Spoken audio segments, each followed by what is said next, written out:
Oke, selamat malam. Kami dari kelompok 9. Kami akan membacakan terkait dengan tugas kami yang menggunakan metode koma, tafsiran sederhana mengenai Kolose 2 ayat 1 sampai 23. Konteksnya adalah Paulus menulis kepada jemaat Kolose karena telah terjadi penyusupan guru-guru palsu dalam gereja.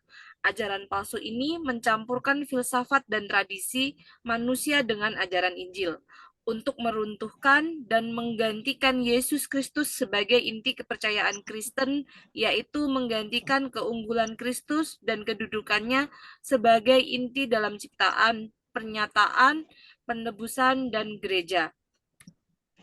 Orang Kristen harus terus menjaga pikiran mereka dalam Kristus dari guru-guru palsu dengan berpegang teguh kepada kebenaran, supaya tidak terjerat ajaran-ajaran palsu yang menyimpang dari ajaran Injil. Pengetahuan tentang kehendak Allah terwujud melalui doa dan konsistensi dalam memahami firman-Nya, serta menjalin hubungan erat dengannya. Hal ini yang mampu membawa hikmat dan pemahaman spiritual, mengubah hati, dan membentuk kehidupan kita. Kolose 1 ayat 9 sampai 11. Hanya dengan Kristus yang berdiam di dalam kita dan menjaga hubungan yang terus-menerus dengannya, kita bisa menghilangkan keraguan tentang mencapai surga. Kehadiran Kristus berarti memiliki kehidupan yang sempurna. Kolose 1 ayat 27. Dan akan dilanjutkan oleh rekan kami Bapak Hanata Kepartono. Silakan. Di dalam observasi ini, kita membahas kitab Kolose pasal 2 ayat 1 sampai 23. Paulus mengingatkan waspada terhadap segala filsafat agama dan tradisi yang menekankan usaha manusia terlepas dari Allah dan pernyataannya dalam Alkitab.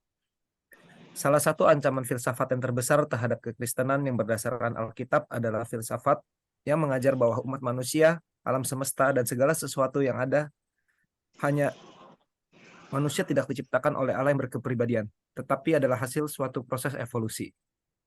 Di dalam Kolose 2 ayat 18, guru-guru palsu juga mengajarkan agar orang meminta bantuan para malaikat dan menyembah mereka sebagai perantara untuk berkomunikasi dengan Allah oleh pikirannya yang duniawi.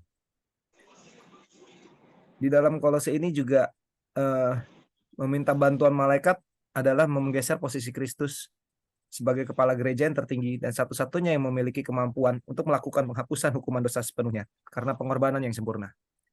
Di Kolose 2 ayat 19, Paulus memperingatkan mereka terhadap praktek-praktek tersebut.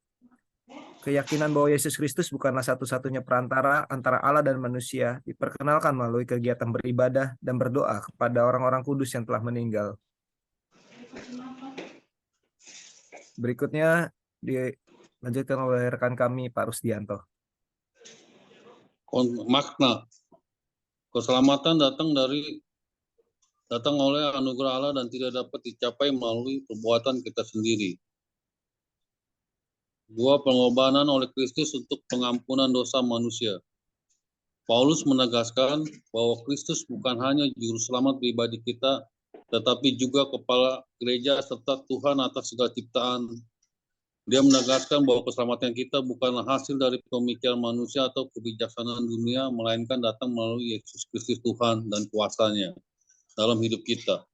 Kita tidak boleh menambah apapun, hanya melalui Kristus kita ditebus dan diselamatkan untuk selamanya.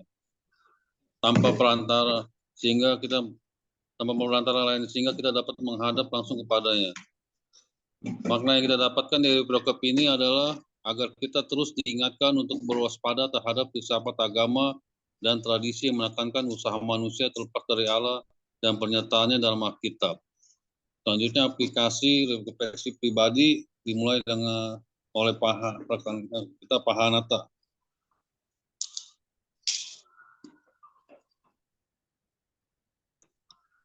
Di dalam kitab Kolose pasal 2 ayat 1 sampai 23, kita menjadi banyak belajar karena Yesus telah mengorbankan dirinya untuk menyelamatkan kita. Oleh sebab itu, kita harus hidup terus bertekun terus dalam iman. Di Kolose ini, Paulus juga menegaskan bahwa Kristus bukan hanya juru selamat pribadi kita, tetapi juga sebagai kepala gereja, serta Tuhan atas segala ciptaan. Dia menegaskan bahwa keselamatan kita bukanlah hasil dari pemikiran manusia atau kebijaksanaan dunia, melainkan datang melalui Yesus Kristus dan kuasanya dalam hidup kita. Kita tidak boleh menambah apapun, hanya melalui Yesus Kristus kita ditebus dan diselamatkan untuk selamanya, tanpa perlu perantara-perantara lainnya. Perantara kita hanyalah Yesus Kristus yang telah menebus dan menghapus sepenuhnya dosa kita.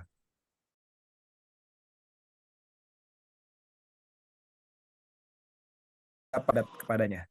Berikutnya oleh rekan kami, Ibu Vita Rustianti. Ketika kita sedang menghadapi masalah, kita harus terus memelihara iman, bersatu dalam persekutuan, dan tidak meninggalkan pertemuan jemaat. Penyembahan dan doa kepada siapa saja selain Allah Bapa, Anak, dan Roh Kudus tidaklah alkitabiah dan harus ditolak. Kesabaran dan ketaatan kita selalu diuji untuk tetap hidup sesuai iman Kristus. Seberat apapun masalah yang kita hadapi, kita harus ingat dan yakin bahwa Tuhan pasti akan mencari jalan buat melepaskan kita dari masalah tersebut dan akhirnya ada kedamaian dan sukacita. Selanjutnya dilanjutkan oleh rekan kami, Bapak Rusdianto Gunawan. Keselamatan yang diberikan Allah Bapa kepada kita melalui anaknya, yaitu Tuhan Yesus Kristus adalah anugerahnya yang telah diberikan kepada kita sebagai umat manusia. Bukan hasil usaha kita, tetapi pemberian dari Allah. Jadi kita harus hati-hati dari segala ajaran-ajaran baik filsafat dan tradisi atau juga peraturan-peraturan yang seolah-olah sangat baik dan tanpa sadar ingin membuat kita merasa keselamatan adalah karena hasil usaha manusia tersebut seperti perbuatan baik dan lain-lain. Walaupun nampaknya penuh hikmat dengan ibadah buatan sendiri seperti merendahkan diri, menyiksa diri tidak ada gunanya selain untuk memuaskan hidup duniawi dan semuanya itu adalah kepalsuan. Demikian presentasi dari kelompok 9. Terima kasih. Terima kasih. Terima kasih.